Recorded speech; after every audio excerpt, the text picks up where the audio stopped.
The mansion had gone silent past midnight. The smell of cigars and expensive liquor still lingered from the private dinner that had just ended. Marin Ashford sat alone in the downstairs finance office, her dark brown hair slightly loose after a long day, gray-blue eyes locked on the screen. She needed a reconciliation file from Soren's laptop he'd left on the conference room table. 2 hours earlier, he'd stood behind her, adjusting the silver chain on her neck, slow and careful, like she was the only thing in the world that needed his gentle hands. "I like it when you're there," he'd whispered. Marin almost smiled, remembering it. Almost because the moment she opened the laptop, the voice recorder was still running. Her finger touched the scrub bar. Soren's voice filled her earphones, not the voice he used with her. Tate Morrow laughed first. Does she actually think she matters in this organization? Then Soren's voice, flat as if discussing an investment. She knows her place. Doesn't ask, doesn't demand, doesn't cause trouble. That's why she's still here. The sound of liquor pouring. Another laugh. And she thinks that's love. 3 seconds of silence. Then Soren. She's most effective when she doesn't know where she stands. People who know their position start wanting things. 14 minutes. Marin listened to every second. Didn't stop at halfway. When the recording ended with clinking glasses and comfortable laughter, the kind people only use when they believe someone's loyalty's been permanently secured, she removed the earphones, closed the laptop, and placed it back exactly where it had been. Didn't copy the file, didn't screenshot anything, didn't take a single thing, because what she carried out that night was heavier than any evidence. The truth that the man she trusted most had deliberately kept her in the dark, because the light would have made her start asking for what she deserved. And what happened next made Soren Kavanaugh, the man no one in Boston dared refuse, understand for the first time that there's a kind of power you can't buy, can't threaten, and can't hold through convenience. If you want to know what happens next, hit like and share this video. Subscribe so you don't miss what's coming. Marin closed the door to her private room without turning on the light. She stood still in the darkness for a few seconds, her back resting against the wooden door, listening to her own heart beat slow and steady, as though nothing had just happened. Then she walked to the edge of the bed, sat down, placed both hands on her thighs, and kept her back straight. She didn't cry. She didn't tremble. There was no burst of anger, no strangled sob caught in her throat. There was only stillness, the kind of stillness that comes after something inside a person has stopped working forever, without anyone needing to switch it off. 14 minutes of recording. Every word Soren had said was still echoing inside her head, not because those words shocked her, but because they were far too familiar. She had sensed this for a long time. The times Soren introduced her to partners by her title and never by her name. The dinners where she was asked to prepare the figures but wasn't invited to sit at the table. The way he said, "You don't need to stay until the end," sounded like tenderness, but in truth, it was a boundary. She had seen every small piece, every sign, but she had always arranged them into a more comforting story, because she needed that story in order to keep staying. Now she didn't need it anymore. The recording didn't break her trust. It only confirmed what she had refused to look at directly for 2 years. Marin sat still for about 5 minutes. The darkness in the room didn't frighten her. She had been used to darkness long before she ever met Soren Kavanaugh. Then she stood up, turned on the small bedside lamp, and a pale yellow glow spread just far enough to illuminate one corner of the room. She opened the wardrobe, not to choose what to take with her, but to look and calculate. How many things in this wardrobe truly belonged to her? How many things Soren had bought? How many things she had brought with her on the first day she stepped into this mansion, with one small suitcase and an accounting contract? The answer was so clear it was almost laughable. Almost nothing in this room was hers. But what truly belonged to her was somewhere else. Her personal bank account at a branch she had opened herself before working for Soren, completely separate from the organization's financial system. No one knew it existed because she had never mentioned it, and Soren had never asked. She calculated quickly in her head. The money in that account was enough for her to live for 3 months in a small city if she spent carefully. Not comfortably, but enough. Enough to give her time to find a new job, rent a room, and disappear from Soren's sight before he had time to understand what had happened. But Marin didn't stand up to get a suitcase. She didn't fold any clothes. She closed the wardrobe, turned off the bedside lamp, lay down on the bed, and closed her eyes. Not because she was hesitating, but because she was an accountant, and accountants never act according to the column of emotion. She knew that if she left tonight, the security cameras would record the image of her carrying a suitcase at 2 or 3 o'clock in the morning. Corbin Pratt, the head of security, would receive an alert before she could make it out of the gate. Soren would know within 1 hour, and everything would end before it had even begun. She needed time, 2 days, 48 hours to finish the books cleanly, withdraw money without raising suspicion, buy a ticket with cash, and walk out of this mansion at the exact moment when no one was watching. 48 hours of sitting across from Soren at every breakfast, pouring his coffee, smiling at the right moment, answering in the right tone, while inside, she had already packed everything away long ago. Maren lay motionless in the darkness, her eyes open, staring up at the ceiling. From the floor above, Soren's footsteps sounded softly across the wood. He was going back to his private room. Maybe he had just poured himself another glass of liquor. Maybe he was thinking about tomorrow's meeting. Maybe he wasn't thinking about her at all. Maren closed her eyes, not to sleep, but to begin counting down. Bright light poured through the dining room glass doors at 7 o'clock in the morning. Maren had been awake before the alarm rang because she hadn't slept at all.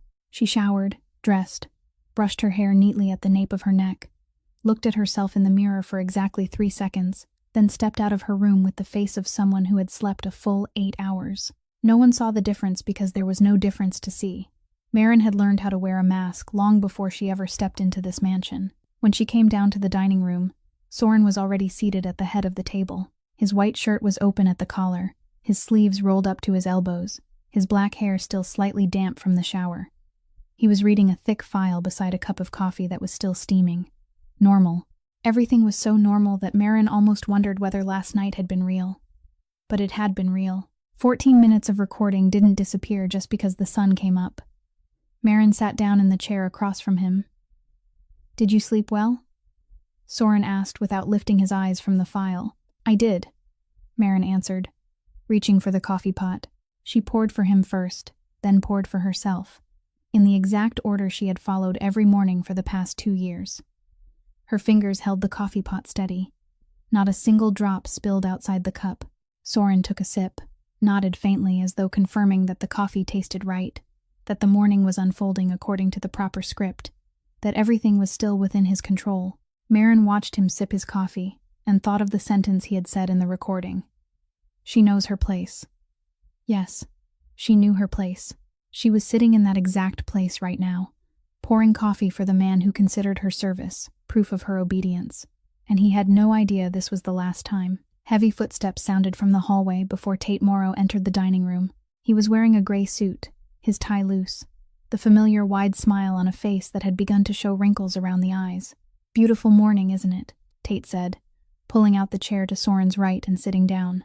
He glanced briefly at Maren, nodded in greeting as he always did, then turned to Soren and began talking about the call with the Northport partner last night. Tate's voice was lively, confident, threaded with light jokes about the partner's negotiating skills. Soren listened, occasionally asking about a number. Maren sat still, cutting the bread on her plate into small pieces, and listened to Tate speak in the very same voice that had asked, "What does she really think she is in this organization?" less than 10 hours earlier. Tate reached the part where the port partner demanded a higher percentage of the profits, and was refused outright. He laughed and turned toward Maren. "Some people just think they're more important than they really are." Maren looked up, smiled. "That happens more often than people think," she said softly. Tate laughed louder, completely unaware that her answer wasn't meant for the port partner. Soren looked at her for 1 second, quickly, then turned back to the file. He saw nothing. He heard nothing. Because he was looking at her through the lens of a man who believed everything was still in its proper place. Breakfast ended at 7:45. Soren stood first, picked up the file, and told Tate to follow him upstairs to the meeting room. As he passed Maren, he placed his hand on her shoulder for exactly 1 second, squeezed lightly, then kept walking without looking back. A small gesture, a habit, the kind of touch he believed was enough to replace every word. Maren felt the weight of his hand on her shoulder, then felt it vanish. She didn't shiver. She didn't close her eyes. She only waited until the footsteps of Soren and Tate had disappeared completely up the stairs. Then she stood, cleared the coffee cups, placed them in the sink, and went down to the finance room on the lower floor, as she did every day. The finance room sat at the end of the east hallway. its window facing the mansion's back courtyard. Maren turned on the computer, opened the bookkeeping system, and began to work. But today, she didn't work the way she did every other day. On ordinary days, she handled the work that had to be done and left the rest for tomorrow. Today, she opened everything. Every account from last month that hadn't been fully reconciled, she reconciled. Every report still waiting for approval, she completed and placed into the ready folder. Every pending transaction, she wrote a clear note beside each line, detailed enough that any accountant taking over could understand it on the first reading. She worked straight through the morning without stopping. Josie Ballard stopped by at 10 o'clock and set a fresh cup of coffee on her desk. "You're doing a lot today," Josie said gently. Maren looked up and smiled, "Just trying to clear out some backlog." Josie nodded and didn't ask anything more. That 22-year-old girl had no reason to suspect anything. To Josie, Maren was simply a slightly more diligent version of herself. But Maren knew something Josie didn't know. Every line of numbers she completed was one thread she was unfastening from this organization. Not cutting, but untying, gently, one thread at a time, so that when the final thread slipped free, nothing would collapse behind her. She wouldn't punish Soren by leaving a mess for him to clean up. She would punish him with perfection, by leaving behind a system so clean that when he looked into the books after she vanished, he would see every number in its proper place, every line matched, every report complete, and he would understand that she had sat across from him through breakfast, smiled at the right moment, poured his coffee the right way, while with her other hand, she had been neatly folding up everything she intended to leave behind. By noon, Maren had finished almost all the backlogged work. She sat before the screen, looking at the numbers lined up neatly across the spreadsheet, and allowed herself to think of one very small thing. This was the last time she would sit at this desk. The last time she would look out at the back courtyard through the finance room window. The last time she would hear Soren's footsteps sounding across the ceiling from the meeting room above her head. Maren took one very slow breath, then turned back to the screen and continued working, because she still had one more day.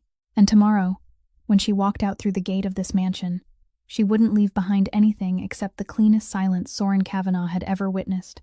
On Monday morning, Maren left the mansion at 9 o'clock with the excuse that she was going to buy personal items.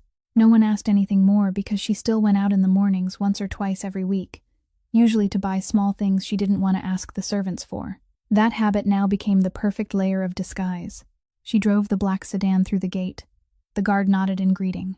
The gate opened, and Maren turned left toward downtown Boston instead of turning right toward the shopping district as she usually did.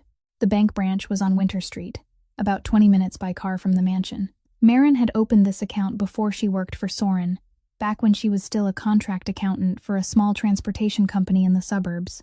The account was completely personal, not connected to any system within the Kavanaugh organization, and no one in the mansion knew it existed.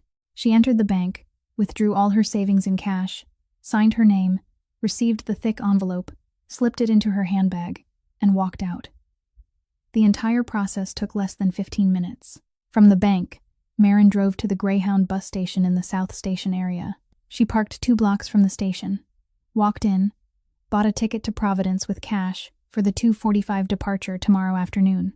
The ticket seller didn't look at her twice. Maren tucked the ticket into the inside pocket of her coat, walked back to the car, and drove back to the mansion before 11 o'clock. When she stepped through the door, Josie was wiping the living room table. "What did you buy?" Josie asked, glancing at Maren's handbag, which looked lighter than usual. "Skin cream," Maren answered. "I ran out." Josie nodded and turned back to her work. Maren went upstairs to her room, locked the door, and hid the envelope of cash at the bottom of the small travel bag she had prepared in the wardrobe the night before. The bag held only a few neatly folded sets of clothes, her identification papers, and now the money. It was so light she could carry it with one hand, and no one would think she was carrying her whole life inside it. The afternoon passed more slowly than the morning. Maren went down to the finance room and finished the last pieces of work left over from yesterday. By 4 o'clock, the bookkeeping system was absolutely complete. She remained seated before the screen for a few more minutes, checking each folder, each report, each note, one final time. Everything was so orderly that anyone who sat in this chair tomorrow could begin working without needing to ask a single question. Maren turned off the computer, stood up, pushed the chair back under the desk. Then she went up to the kitchen to pour herself some water. The mansion kitchen was wide, with a high ceiling, and the late afternoon light slanted through the western windows, spilling long streaks across the marble countertop. Maren stood beside the kitchen island, a glass in her hand, and opened the filtered water tap. She didn't hear the footsteps behind her. Soren's hand settled on her back, light and warm, right between her shoulder blades. Maren didn't startle. She was used to the way he touched her without warning, as if her body were something he had the right to reach for at any time. Once, she had felt safe in those touches. Now she only felt possession. "Are you all right?" Soren's voice was low, close, just behind her ear. Maren didn't turn around right away. She let the water fill the glass, shut off the tap, then slowly turned. He was standing very close. His dark blue eyes, almost gray, looked at her with something that wasn't exactly worry, something closer to inspection. He was scanning her face for signs of anything unusual, the same way he scanned a report for a wrong number. "Are you all right?" he asked again, more slowly. "You've been quieter than usual these past 2 days." Maren looked at him, looked straight into the eyes of the man who had said she was most efficient when she didn't know where she stood, the man who had adjusted the silver necklace around her neck, then walked into a meeting room and laughed with his colleagues about the loyalty she gave him, the man who was placing his hand on her back now with a tenderness whose true value she finally knew exactly. Maren smiled. Lightly. Enough. Not too much to raise suspicion. Not too little to create distance. "I've just been thinking," she said. "Thinking about what?" "Work. A few end-of-month accounts that haven't been reconciled yet." Soren looked at her for another second. Then he nodded, gently, as if that answer fit perfectly with the image of her he carried in his mind. The quiet, hard-working, undemanding woman who is always thinking about work. She knows her place. He withdrew his hand from her back, opened the refrigerator, took out a bottle of water, then walked out of the kitchen without saying anything more. The sound of his footsteps faded down the hallway. Maren stood still beside the kitchen island, the glass of water still in her hand, listening to those footsteps grow smaller until the mansion sank back into silence. She lowered the glass onto the counter, closed her eyes, took one very slow breath. This was the last time he would place his hand on her back, the last time he would ask whether she was all right in that voice, the last time she would stand in this kitchen, beneath the late afternoon light slanting through the western windows, and feel the weight of a man's hand, a man who believed her silence was proof that everything was fine. He had once said her silence was her greatest strength. He was right. He just didn't know that silence could also be a farewell, and this farewell was counting down hour by hour. That evening, Maren had dinner with Soren in the dining room. She served herself food, drank water, and answered when he asked about next week's business schedule. She said she would finish the monthly report by Friday. Soren nodded in satisfaction. He didn't know there would be no Friday for her here anymore. After dinner, Maren returned to her room. She checked the travel bag one final time. Money, papers, clothes, bus ticket. Everything was ready. She placed the bag in the corner of the wardrobe, closed the wardrobe door, then lay down on the bed. The ceiling was white. The footsteps of the security patrol outside the hallway echoed through the closed door. Above her, the sound of Soren moving around in his private room on the 3rd floor came slowly and steadily, as if tonight were no different from hundreds of nights before. Maren closed her eyes. Tomorrow at 2:00 in the afternoon, she would pick up her bag, walk out through the main gate, nod to the guard, and disappear from Soren Kavanagh's life before he had time to realize she had left. And the silence he loved so much in her would become the thing that haunted him most, because it would be the only thing she left behind. 2:00 on Tuesday afternoon. October sunlight slanted through the 2nd-floor hallway of the mansion, where Soren's low, even voice carried out from the sealed meeting room, along with Tate Morrow's voice, and at least 2 other men Maren recognized as the Northport partners. Corbin Pratt stood outside the meeting room door as he always did, his back straight, his arms folded across his chest, his eyes fixed forward. Every person who could ask questions about her leaving was in the same place, at the same time, behind the same closed door. Maren hadn't chosen this moment by luck. She had chosen it because she knew Soren's meeting schedule better than he did, because she was the one who arranged it. She was already dressed in jeans, a light coat, and low shoes, no different from the time she went out to buy something. The small travel bag over her shoulder looked more like an everyday handbag than the luggage of a woman leaving behind 2 years of her life. She walked down the stairs, through the living room, past the hallway leading to the front courtyard. Josie wasn't downstairs. The girl was cleaning rooms on the third floor. The kitchen was empty. The dining room was empty.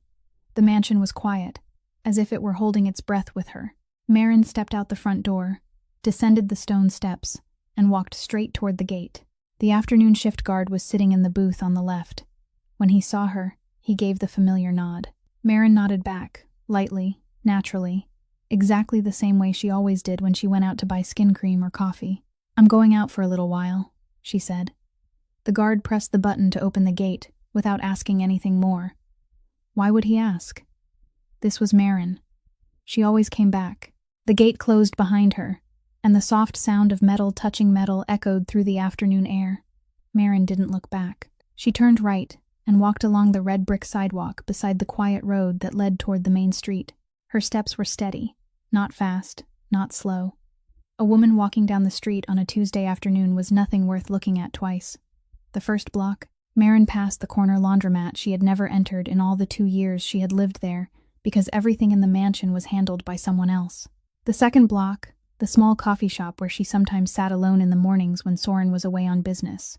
The third block, Maren realized she was walking past small pieces of the life she had once had in this city, and none of those pieces belonged to her. They belonged to the version of herself that Soren had created, the quiet, obedient woman who knew her place. That version stopped at the third block, the fourth block. A local subway station appeared ahead. She took the train to South Station, where the Greyhound terminal waited with a metal-arched roof and silver-gray lettering above the entrance. Maren walked into the terminal, took the ticket she had bought yesterday from her coat pocket, and didn't need to stop at the counter. The bus to Providence was parked in lane number 3, its engine already running, the driver checking the tickets of the last few passengers. Maren handed over her ticket, climbed onto the bus, and chose a seat by the window near the back. She placed the bag on her lap. 2:45. The bus pulled away. Maren looked through the glass as the bus left the station, merged into the traffic on the avenue, then turned onto the highway heading south. Boston began to recede. The tall buildings of the financial district shrank inside the window frame. Then came the suburban neighborhoods, the roofs growing lower, the trees becoming thicker, the sky opening wider. Maren didn't cry. She only sat still, her back resting against the seat, both hands placed on the travel bag, and let out one long breath, very long, very slow, the kind of breath released by someone who has just taken off something heavy she had carried on her shoulders for so long that she had forgotten it was there. She didn't look back at Boston again after the city skyline disappeared completely behind her. Ahead of her was the highway, Providence, a rented room she had never seen, and a life she had never lived. She didn't know what it would be like, but she knew one thing for certain: it would be hers. 5 o'clock in the afternoon. The meeting room door opened, and Soren stepped out first, a folder tucked under his arm, with Tate following behind him, still talking about the new transportation terms with the Northport partners. Corbin rose from the chair outside the hallway, ready to receive orders. Soren didn't look at any of them. He turned to the servant passing through the hallway. "Where's Maren?" The servant stopped, flustered. "I haven't seen her since noon, sir." Soren looked at his watch. 5:04. Maren was never absent for more than 3 hours without saying something. He took out his phone and called her number. It rang, kept ringing. No one answered. He called a second time. The same result. A third time. Voicemail.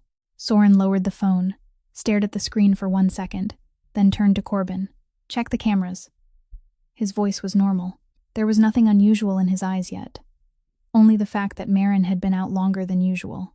Corbin nodded and walked quickly toward the security room at the end of the first-floor hallway. 2 minutes later, Soren stood behind Corbin in the security room, looking at 4 black and white monitors placed side by side.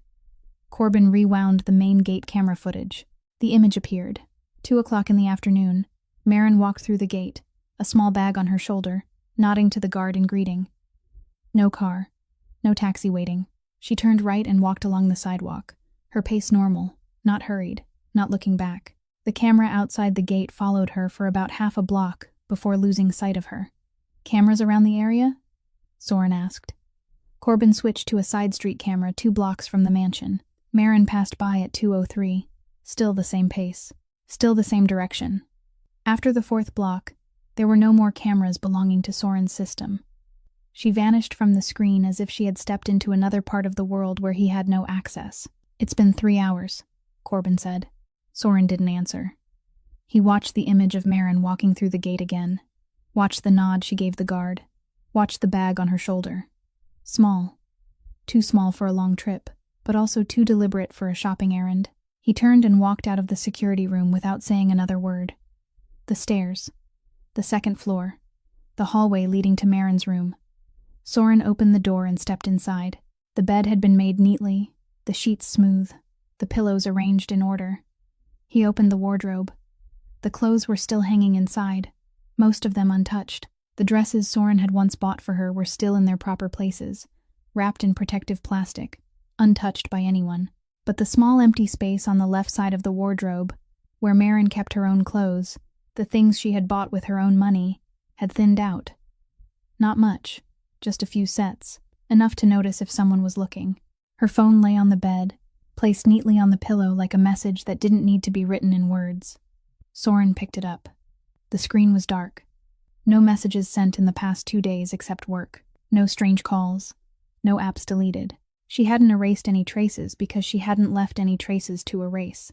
He placed the phone back in the exact same spot on the pillow and looked around the room once more. Nothing was disturbed. Nothing was broken. Nothing was angry. The room looked as though its owner had simply stepped out and would return at any moment. But Soren had lived long enough in this world to know that people who truly leave never leave chaos behind. They leave order. He went downstairs and entered the finance room. He turned on the computer Maren had left behind. The accounting system appeared, every folder organized, clearly labeled, with detailed notes. The monthly report was finished. The pending transactions had been handled. The end-of-month reconciliations matched down to the last cent. Soren scrolled through each folder, each file, and understood that Maren hadn't left in anger. She had left after completing everything, after making sure no one could call her irresponsible, after ensuring that her departure was so clean he had no reason except the truth to explain why she had disappeared. He opened the drawer of her desk. Locked. He found the spare key in the finance room filing cabinet and opened the drawer. Inside, lying on a small piece of black cloth, was the silver necklace he had given her last winter. Soren looked at the necklace for a very long time without touching it. He remembered the night he had given it to her, remembered the way she held it with both hands, carefully, as if it were more precious than anything she had ever owned. And now it lay here, inside a locked drawer, placed on black cloth, clean, not thrown away, but not taken with her either. She hadn't left it on the desk for everyone to see. She had placed it in a locked drawer so he would have to open it himself, find it himself, face it himself. A soft knock sounded at the door. Josie stood outside, holding a white envelope. "Sir, I found this on my desk." Soren took the envelope and opened it. Maren's employee badge, the key to her room, and a small piece of paper, her handwriting neat and controlled. "Thank you for always making the coffee the right way." No goodbye for him. No explanation. No accusation. Only a small note for the 22-year-old assistant who had brought coffee to her desk every morning. Soren held the note, read it again, then looked up at Josie. "These past 2 days," he said slowly. "Was there anything unusual about her?" Josie stood still and thought honestly. The girl remembered yesterday morning. Maren sitting and working the entire morning. Remembered the cup of coffee she had brought in. Remembered Maren smiling and saying she wanted to clear out some backlog. Remembered the afternoon before, when Maren had come back from outside and said she had just gone to buy skin cream. Nothing. Nothing unusual at all. "No, sir," Josie answered. She was absolutely normal. Absolutely normal. Soren stood in the middle of the finance room, still holding Maren's handwritten note, the silver necklace lying in the open drawer behind him, the flawless bookkeeping system glowing on the computer screen, and Josie's 4 words hanging suspended in the air between them. Absolutely normal. Meaning, Maren had sat across from him at breakfast 2 days ago, and smiled when Tate told his story, then stood in the kitchen yesterday and answered, "I've just been thinking," when he asked whether she was all right, while inside, she had already packed everything and was counting down every hour until she walked out the gate. She had looked straight into his eyes and smiled, and he had believed her. He, the man all of Boston said no one could deceive, had looked at the woman who had lived under the same roof with him for 2 years as she lied right to his face, and he hadn't realized it at all, not because she was good at lying, but because he had never truly looked at her closely enough to know when she was telling the truth. Corbin returned to the finance room 10 minutes later, Soren's laptop in his hands. "You need to see this." He placed the laptop on Marin's desk, opened the screen, and went into the system access log. Soren looked down. The log line was clear. The laptop had been opened at 11:47 at night, on the very night of the meeting with Tate and the associates 3 days earlier. The recording app had been accessed at 11:49. The audio file of that evening's meeting had been played from beginning to end. Playback time, 14 minutes. The laptop had been closed at 12:01 in the morning. No file had been copied. No screenshot had been taken. No email had been forwarded. No external device had been connected. Soren read each line of the log without saying a word. Corbin stood beside him, silently waiting. He knew when to speak and when to stand still, and this was the time to stand still. Soren pulled out the chair and sat down. Slowly. His eyes were still fixed on the screen, but he was no longer reading the log. He was calculating. 11:47. The meeting had ended at 11:30. He had left the meeting room and gone straight up to the 3rd floor. Marin at that time was probably in the finance room downstairs, where she often worked late. She needed a reconciliation file from his laptop, and he had left his laptop on the meeting room table. She went up to get it, opened it, and the recording app was still running. "She heard it," Soren said, his voice low, not looking at Corbin. It wasn't a question. Corbin nodded only once. "All of it," Soren continued, still looking at the screen. 14 minutes. Silence stretched through the finance room. The fluorescent light on the ceiling flickered once, softly, then steadied again. Soren closed the access log and opened the recording folder. The file from that night's meeting sat right at the top of the list, exactly where Marin had found it. He pressed play. His own voice came through the laptop speakers, low, clear, confident. The sound of liquor being poured cut in between. Tate's laughter. What does she really think she is in this organization?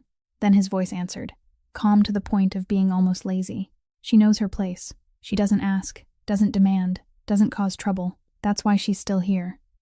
Soren listened to himself speak, and it felt as if he were hearing the voice of a stranger. No, not a stranger. His own voice, but this time he was hearing it through Marin's ears. The woman sitting alone in the dark meeting room, wearing headphones, listening to the man who had adjusted the necklace on her throat 2 hours earlier, now laughing with his colleagues about her, as if she were a line in a spreadsheet that pleased him because it never shifted out of place. The file continued.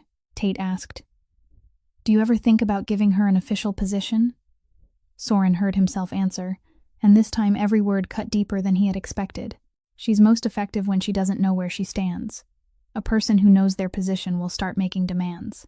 He had said that sentence in the voice of a man making a business decision, but Marin had heard it with the ears of a woman who had spent 2 years believing she had a place beside him, only to discover that he had deliberately kept her in uncertainty to make her easier to control. Not by accident. Deliberately. Like a strategy. The file kept playing. Laughter. The clink of glasses. Soren heard himself laughing with Tate, comfortable, relaxed.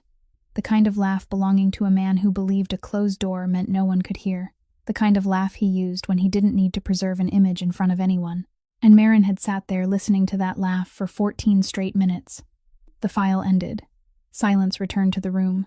Soren didn't press play again. He sat still, both hands resting on the desk, staring at the darkened screen. Corbin still stood by the door and didn't ask anything. He had followed Soren long enough to know that his boss's silence after hearing something wasn't the moment when he was calm. It was the moment when he was processing. Soren thought about the access log. No file had been copied. No screenshot. Nothing had been sent.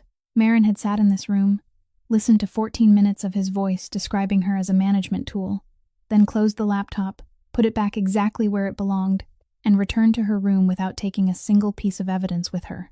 Anyone else in that position would have copied the file, sent it to a lawyer, kept it as leverage in case they needed to protect themselves. Marin had done none of those things. She had left everything intact, even the weapon. And Soren understood, slowly but clearly, that it wasn't because she was foolish, or because she didn't know the value of that recording. It was because she didn't want to carry any part of him with her when she left. Not the silver necklace. Not the recording file. No accusation. No threat. She had cut him out of her life so cleanly that nothing remained attached. And that cleanliness was the cruelest thing of all, because if she had taken the file, he could have been angry. He could have called it betrayal. He could have turned her into a threat that needed to be dealt with, and everything would have been much simpler. But she gave him no reason to be angry. She gave him only her absence, and absence offered nothing to fight against. Soren turned off the laptop, stood up, pushed the chair back under the desk, exactly the way Maren had pushed the chair back under the desk before leaving this room for the final time that afternoon. He stood in the middle of the finance room, where she had sat every day for 2 years, where the scent of the coffee she drank every morning still seemed to linger faintly on the surface of the desk, where the books she had left behind were so orderly they were almost an insult, because that perfection told him she hadn't left because she lacked ability, reason, or control. She had left because she had heard the truth, and that truth was clear enough that she didn't need to argue about it. "Find her," Soren said to Corbin without turning around. His voice wasn't louder than usual, not sharper, not colder, but Corbin understood immediately that this wasn't a request. This was an order, and behind that order was something Corbin had rarely seen in his boss during the 10 years they had worked together. Not anger, not worry, but emptiness. The kind of emptiness that only appears when a person realizes he has lost something before he even understood he had it. Corbin worked through the night. The next morning, he placed a stack of traffic camera stills on Soren's desk. The result was clear. The Greyhound bus station camera at South Station had recorded Maren walking in at 2:37 yesterday afternoon, and boarding the bus in lane number 3 at 2:45. The bus was headed to Providence, Rhode Island. It arrived at the station at 6:15 in the evening. Corbin had sent 2 men down to Providence during the night. They reached the bus station, checked the arrival camera, and found footage of Maren stepping off the bus at 6:17. She walked out of the station, turned left, and vanished into the streets of Providence, without getting into a taxi, without calling a ride, without meeting anyone who had come to pick her up. After that, nothing. No hotel within a 10-mile radius had recorded her name. No motel recognized her photo. No credit card had been used. No call had been made from any phone number connected to her. Maren had stepped off the bus in Providence and dissolved into the city as if she had never existed. "She paid cash for everything," Corbin said. "No card, no phone, no electronic footprints. She knows how we find people." Soren sat behind the desk in his private office on the 3rd floor, looking at the camera stills spread across the surface. Maren at the bus station, the small bag on her shoulder, her calm face looking straight ahead, not hurried, not afraid. She looked like any woman getting on a bus to visit relatives for the weekend. Like anyone, except someone running away. He pushed the photographs aside. Expand the search. Weekly rentals, rooms paid in cash, the port area, and the outskirts of Providence. Corbin nodded and walked out. He hadn't even reached the door when Tate Morrow entered without knocking. "I heard," Tate said, his voice low but unable to hide its urgency. He looked at Soren, then at the pile of camera stills on the desk. "She went to Providence." Soren didn't answer. "Let me call a few people down south," Tate continued, pulling out the chair across from Soren and sitting down without being invited. "Hargrove's network covers all of Rhode Island. One call, 24 hours, and they'll find out where she is." Soren looked at Tate. For a long time, the kind of look anyone who had ever worked with him knew meant they should reconsider the sentence they had just spoken.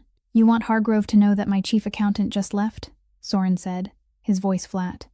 It wasn't a question. Tate recognized the mistake, but he didn't back down. "Hargrove doesn't need to know why. He only needs to know her face. And when Hargrove knows her face, he'll ask why I'm looking for a woman. And when he asks, he'll start thinking. And when he thinks, he'll conclude that this woman knows enough to make me look for her. And then she's no longer a missing person. She becomes a target." Silence fell between the 2 men. Tate swallowed hard but kept his face composed. "So what are you planning to do? Sit here and wait for her to come back on her own? She won't come back." Soren said it, in the voice of a man who had understood the truth, but hadn't grown used to it yet. Tate looked at him for another second, then leaned forward. "Soren, you're using the organization's resources to find one woman. Corbin worked all night. 2 men are in Providence. Cameras, boarding houses, cash trails, all of it for an accountant." Soren didn't react to the word accountant. He had heard Tate use that word many times in the past, always with the same diminishing tone, as if the title could sum up Marin's entire person, as if she were only a function inside the organization and not a human being. And Soren realized, with an uncomfortable clarity, that he had once spoken about her the same way. "If anyone touches her," Soren said slowly, his eyes locked on Tate, "because they think she's a threat, or because they want to use her as leverage, or for any reason that leaves her harmed by even a single scratch, the person who gave the order will answer for it, directly, to me." Each word dropped into the air between them like a stone falling onto still water. Tate said nothing for 3 seconds.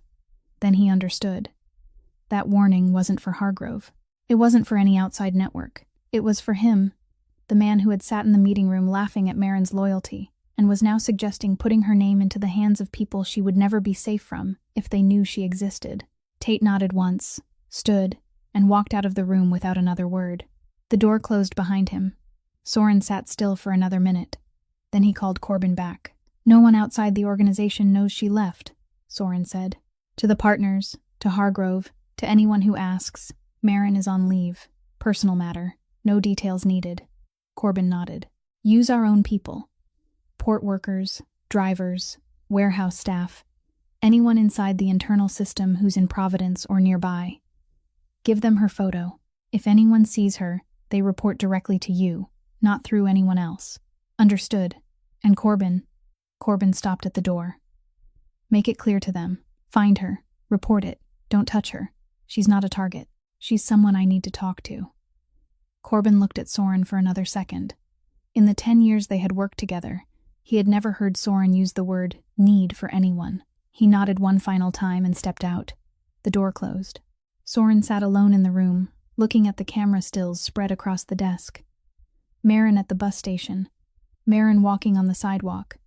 Marin vanishing after the 4th block. He picked up the clearest photograph, taken from the main camera facing the Greyhound station. Marin was looking straight ahead, not lowering her head, not hiding her face. She knew there was a camera there. She had grown up inside his system. She knew he would find this footage. And still, she looked straight ahead, as if telling him through the lens that she wasn't hiding. She was leaving. Soren placed the photograph down, face first, then stood and walked to the door. Behind him, the room sank into silence, and Marin's photograph lay face down on the desk, her calm face hidden away but still seeing through everything he was trying to control. The bus stopped at the Providence station at 6:15 in the evening. Marin stepped down, blending into the small group of passengers, scattering across the sidewalk in front of the station. The October air in Rhode Island was a little colder than Boston, carrying the smell of sea salt and machine oil from the industrial port south of the city. She turned left and walked along the main street, with no map in her hand and no specific address in her mind. She only knew she needed to find somewhere near the port, somewhere with cheap rooms for rent and a landlord who didn't ask too many questions. 20 minutes of walking brought her to a narrow street about 4 blocks from the port area. A 3-story building with a brown brick front stood there, with a small handwritten sign taped to the glass door on the ground floor. "Room available. Weekly rent. Pay in advance." Marin stepped inside. The boarding house owner was a woman of about 60, her silver hair twisted into a high bun, round-framed glasses on her face, sitting behind the counter and watching a cooking show on a small television. She looked Marin over from head to toe only once, and didn't ask where she had come from or why she needed a weekly room on a Tuesday evening. "Second floor, last room on the right," she said. "Bed, desk, wardrobe, shared bathroom at the end of the hall. First week's rent, cash up front." Marin paid for the first week, took the key, and went upstairs. The room was smaller than her private bathroom in Soren's mansion. A single bed stood against the wall. An old wooden desk sat beside the window overlooking the back alley. The wardrobe was open and had no door, and there was only one ceiling light.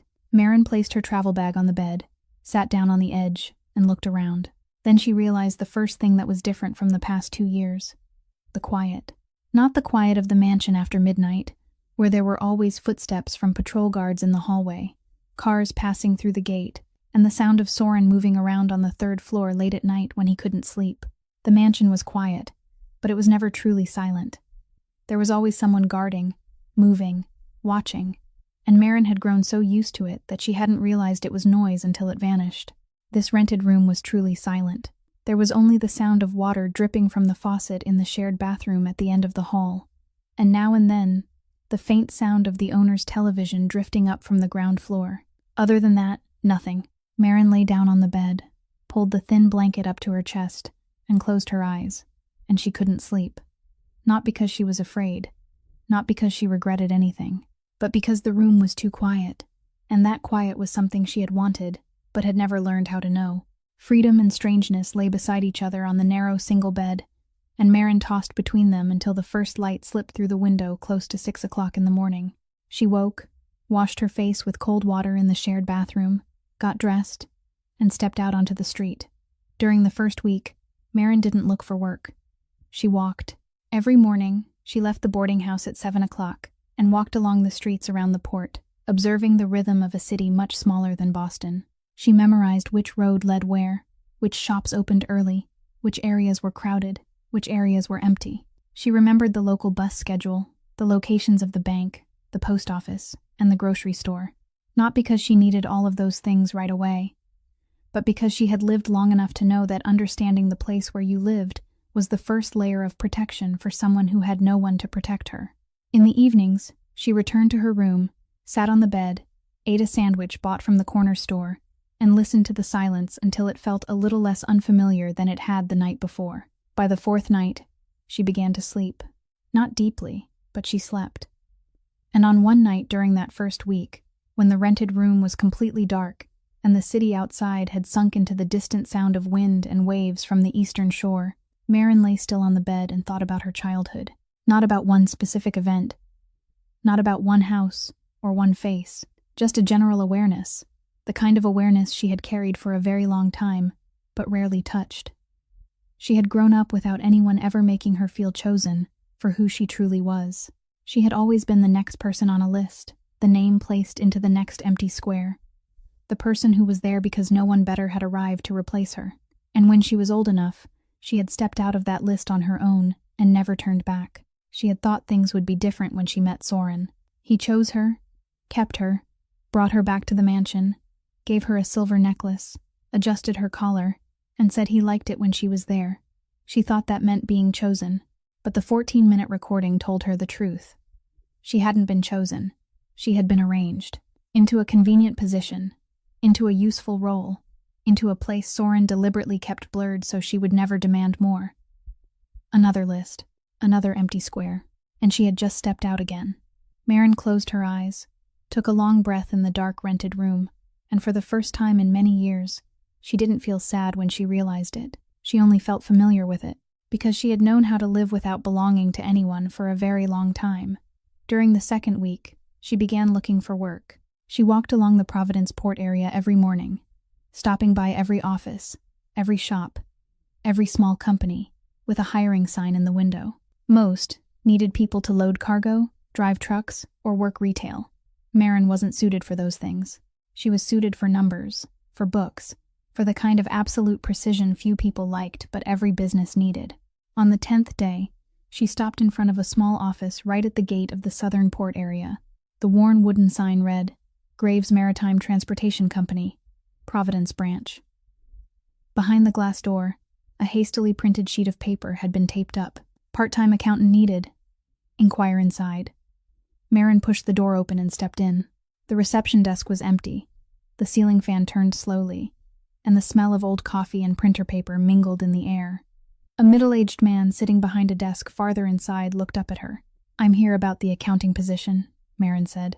The man looked at her for one more second, then pushed an application form across the desk. "Fill it out. Start Monday. No interview. No thorough background check." A small transportation company at the port needed someone who knew how to do bookkeeping, and Maren knew how to do bookkeeping. That was enough. She took the form, sat down on the plastic chair beside the door, and began filling it out. Name, boarding house address, work experience. She wrote neatly, precisely, skipping over the 2 years at the Kavanaugh mansion as if they had never happened. And when she signed her name at the bottom of the form, she didn't know that this small transportation company belonged to the legitimate logistics network of a man named Beckett Graves, and that the decision to walk through this door would pull along things she couldn't yet imagine. Maren began working at Graves Maritime on Monday of her 3rd week in Providence. The office was small, only 2 rooms, with an old ceiling fan, the smell of coffee reheated from the morning mixing with the smell of machine oil from the port outside. The work was simple: reconciling transportation invoices, recording port expenses, and updating payroll for 17 employees. Marin sat behind the old wooden desk beside the window overlooking the container yard and worked. She didn't talk much with her coworkers. She didn't ask about the company structure. She wasn't curious about who owned what. She only opened the books, read the numbers, and corrected them. And she corrected a lot. 3 years of bookkeeping for the Providence branch of Graves Maritime were a tangled mess left behind by the previous accountant. The figures didn't match from month to month. Expenses were stacked on top of one another. Invoices had been filed in the wrong folders, and last quarter's taxes had been underreported. Marin didn't complain.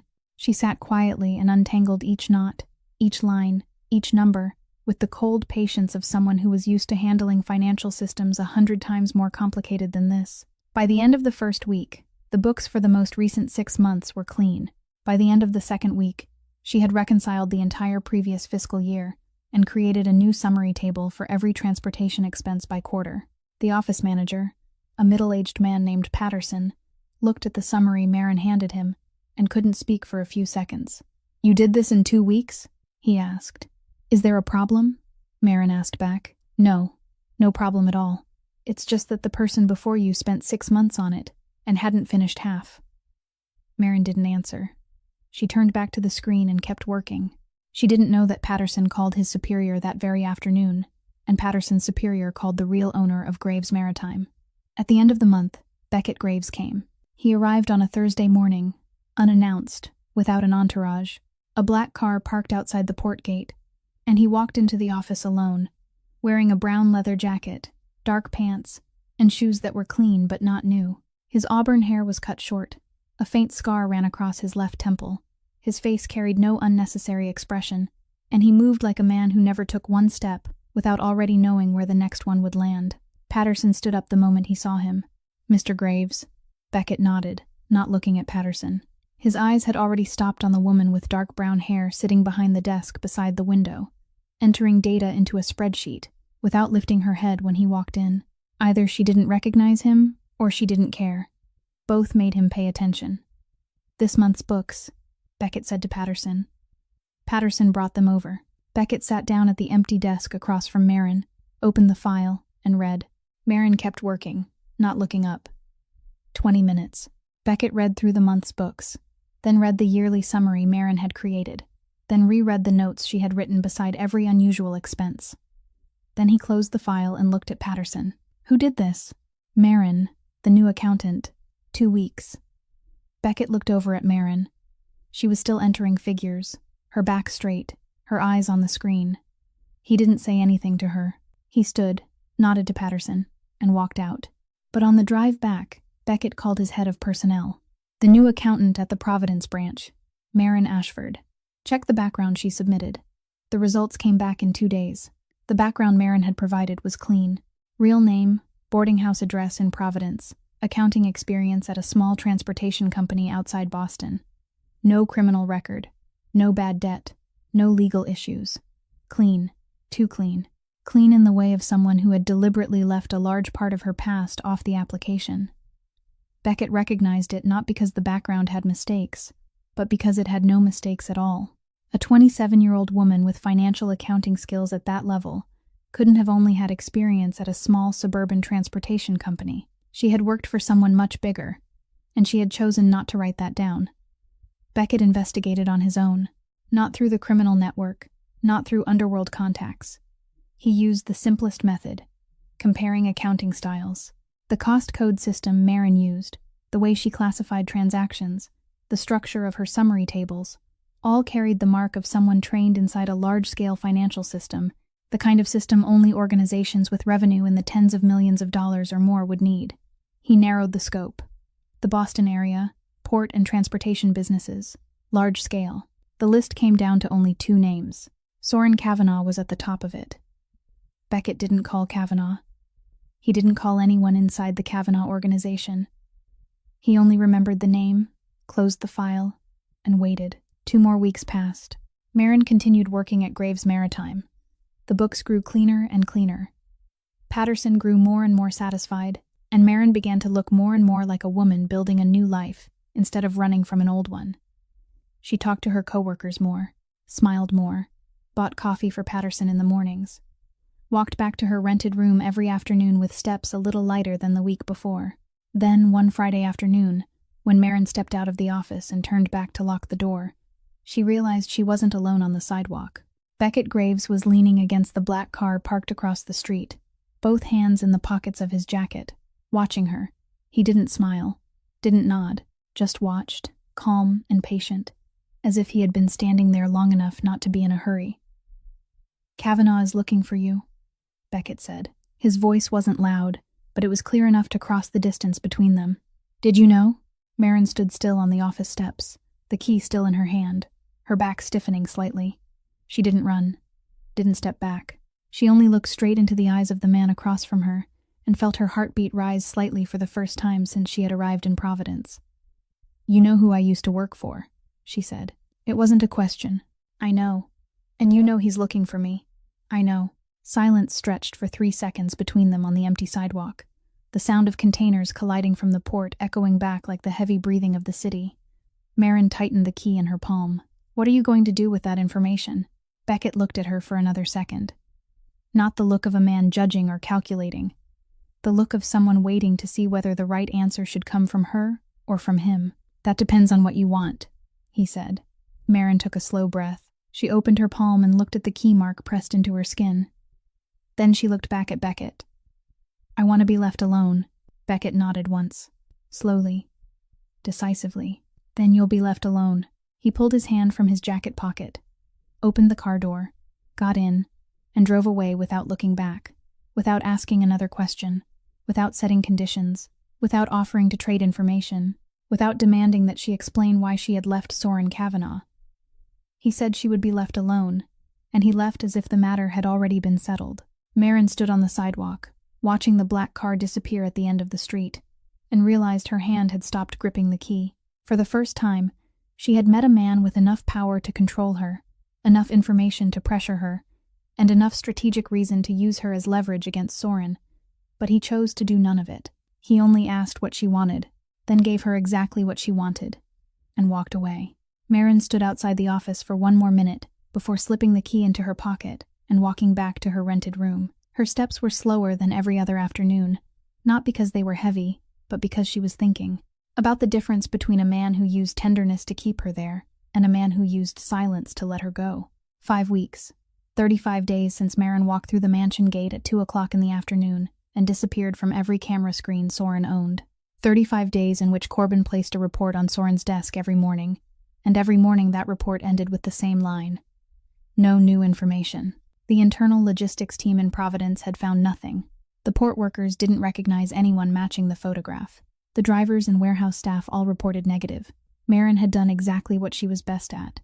Vanished into numbers, into ordinary life, into the crowd of people who went to work every morning and came home every evening without anyone looking twice. Until the 35th day. A dock worker named Rawlings, who worked at the South Providence container port and belonged to Soren's internal logistics network, called Corbin at noon. "The woman in the photo, I think I saw her." Rawlings worked at the port area 3 blocks from the Graves Maritime office. He had seen Marin walking past the container yard every afternoon on her way back to her rented room.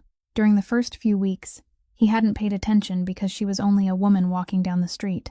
But yesterday, while cleaning the employee break room, he looked again at the photograph Corbin had handed out during the first week, now wrinkled and stained with coffee at one corner, and recognized the familiar face. Dark, brown, shoulder-length hair, straight back, even steps, a small bag on her shoulder. Corbin verified it in 4 hours.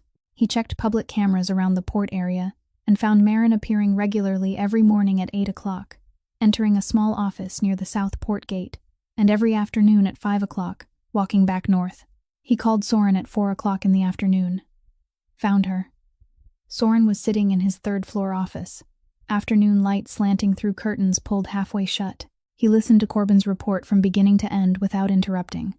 Providence, the Southport area, a small transportation office, going to work every day, walking home every afternoon, living alone, When Corbin finished, silence stretched across the line. "Do you want me to prepare the car?" Corbin asked. "Not yet. Not yet. I need to think." Corbin didn't ask anything more. He had worked with Soren long enough to know that "I need to think" from his boss's mouth didn't mean hesitation. It meant Soren was calculating. And when Soren calculated, interference only slowed the process. Soren sat with that information for 2 days. For 2 days, he knew exactly where Maren was, what she did, which neighborhood she lived in, which road she walked every afternoon, and he did nothing. On Thursday afternoon, Corbin came into the office and placed coffee on the desk, looked at Soren sitting by the window, and asked the question he had held back for 48 hours. "Why haven't you gone yet?" Soren didn't turn around. He looked out at the mansion's front courtyard, where Maren had once walked every morning to go out through the gate and buy coffee, where the camera had recorded her final steps at 2 o'clock in the afternoon, 37 days earlier. "Because the last time I acted without thinking," Soren said, his voice low, "I lost her." Corbin stood still. He understood Soren wasn't talking about the recent search. He was talking about that night in the meeting room, the night he had said those words in front of Tate, without thinking they would ever reach Maren's ears. The night he had acted on the instinct of a man used to control, without considering the possibility that he was wrong, and he had lost her because of it. "This time I won't repeat it," Soren said. Then he turned back to the desk, took his car keys from the drawer, and stood. "No security team. No one comes with me. I'm driving alone." Corbin looked at him for 1 second. "If that's Graves' territory, I know whose territory it is, and you're still going alone. If I arrive in an armored car with 4 armed men, Maren will see it and understand that I came to take her back. But I'm not coming to take her back." Corbin lifted his brows slightly. "Then what are you coming to do?" Soren didn't answer right away. He held the keys, stood in the middle of the office, and remained silent long enough for Corbin to understand that the question didn't need an answer, because perhaps Soren himself didn't know yet. He drove for 2 hours from Boston to Providence, alone. The window lowered halfway, November wind blowing cold into the car. But he didn't close it. He needed that cold to keep his mind clear, because throughout the 2-hour drive, he didn't turn on music, didn't make a phone call, didn't do anything except think. Think about what he would say when he saw her. Think about how she would look at him. Think about the possibility that she wouldn't want to hear anything he had to say, and he would have to stand there and accept that from a woman he had still believed, 5 weeks earlier, would never leave him. Soren reached Providence at 4 o'clock in the afternoon. He slowed as he entered the Southport area, found the road Corbin had described, and parked at the head of the street leading out from the port gate, about half a block from the Graves Maritime office. Close enough to see the entrance, far enough not to be recognized immediately. He turned off the engine, sat still, and waited. 5:07. The office door opened. Maren stepped out. Her dark brown hair was tied loosely at the nape of her neck, a gray coat on her shoulders, a bag hanging from one side. She turned back to lock the door. Then a middle-aged man came out behind her and said something. Maren turned toward him, answered, and laughed. Soren watched that smile through the windshield, and everything he had prepared in his head over the past 2 days, every sentence he had rehearsed, every argument he had built, came to a stop. Because that smile didn't look like any smile he had ever seen on Maren's face in the 2 years she had lived with him. In the mansion, Maren smiled when she needed to smile. Smiled when Tate told a joke. Smiled when a partner said something amusing at dinner. Smiled when Soren looked at her and she knew he wanted to see her happy. Smiles at the right time, in the right measure, perfect. But the smile she had just given her coworker outside that tiny port office in Providence wasn't perfect at all. It was uneven, a little wider than usual, her eyes narrowing, and she added something that made the man laugh with her. Light, unguarded, uncalculated. The kind of smile belonging to a person who didn't need to measure anyone's reaction before allowing herself to be happy. Soren sat in the car, both hands on the steering wheel, watching Maren wave goodbye to her coworker before turning and walking north. Her steps were even, unhurried, her shoulders relaxed. She didn't look around, didn't check her surroundings, didn't carry the constant vigilance she had always carried in the mansion, where she always knew who was where, which camera was recording, and which floor Soren was on. Here, she only walked, like an ordinary person walking home after work. Soren sat still for another 10 minutes after Maren's figure disappeared at the end of the road. 10 minutes in which he didn't start the car, didn't open the door, didn't do anything. He only sat there and faced what he had just seen. Because the thing that hurt the most wasn't that Maren had left him. It wasn't that she had vanished for 5 weeks. It wasn't that she was living on Beckett Graves's territory. The thing that hurt the most was that she wasn't suffering. She hadn't grown thin, hadn't become worn down, didn't carry the face of someone running away or falling apart. She was living, truly living, perhaps for the first time since she had stepped into his mansion 2 years earlier. And that realization was heavier than any accusation Maren could ever speak to him, because it meant that the 2 years beside him hadn't been the best 2 years of her life. They had only been 2 years she had endured. Soren drew in a long breath, opened the car door, and stepped outside. The wind from the port blew cold through his coat as he stood on the sidewalk, looking in the direction where Maren had disappeared. Then he began walking the same road she had just taken, toward the boarding house district to the north. Not hurried, not certain. For the first time in a very long time, Soren Kavanagh walked without knowing what he was walking toward. Soren didn't meet Maren that same afternoon. He walked along the road she had taken, found the boarding house district to the north, looked at the 3-story building with the brown brick front from across the street, then returned to his car and drove to a small hotel 20 minutes from the port. He needed one more night. Not to make a plan, but because he still didn't know what he would say when he stood in front of her. And Soren Kavanagh never walked into any conversation before he was ready. But that night, lying in the unfamiliar hotel room, he realized that this was probably the first conversation of his life that couldn't be prepared in advance, because every negotiation he had ever entered had always contained something he could offer, something the other side wanted, some point of intersection between power and need. But Maren wanted nothing from him. She had proven that with 5 weeks of living alone, without contacting him, without coming back, without demanding anything, he lay there staring at the ceiling until the early morning light slipped through the curtains. Across the city, inside the Graves Maritime office, a brief phone call took place at 7 o'clock in the morning. Beckett Graves listened to a report from one of his men at the port. A car with Massachusetts plates had been parked on the road leading out of the port gate yesterday afternoon for more than 30 minutes. The driver was a man, about 33 years old, black hair, alone, no bodyguards. The car was from the line the Kavanagh organization often used. Beckett listened, stayed silent for a few seconds, then said, "Leave it alone. Don't interfere." The person on the other end asked, "What if he meets Ashford?" "Then that's between them." Beckett ended the call. He knew Soren had come. He knew Soren would try to meet Maren. And he chose not to appear, not because he didn't care, but because he understood that if he was present, Soren would see him before he saw Maren, and the meeting would turn into a confrontation between 2 men, instead of a conversation between a man and the woman he had hurt. Beckett didn't want that, not because he was kind, but because he understood that Maren needed to face Soren on her own, and if someone stood beside her now, she would forever wonder whether she had been strong enough to stand alone. At 5 o'clock the next afternoon, Maren stepped out of the Graves Maritime office, locked the door, turned around, and saw the black car parked by the road about 30 steps away from her. Soren was leaning against the driver's side door, his arms folded across his chest, wearing a long black coat, his hair still neatly cut the way it had been on the day she left. The posture was so familiar that she almost forgot she was in Providence, not looking at him waiting in the front courtyard of the mansion. Almost. Maren stopped on the office steps, the keys still in her hand, her bag on her shoulder. She didn't turn and walk away. She didn't retreat back inside. She simply stood still and looked at him, calm, as though looking at a piece of her past that had suddenly appeared on a street where it didn't belong. Soren looked back at her.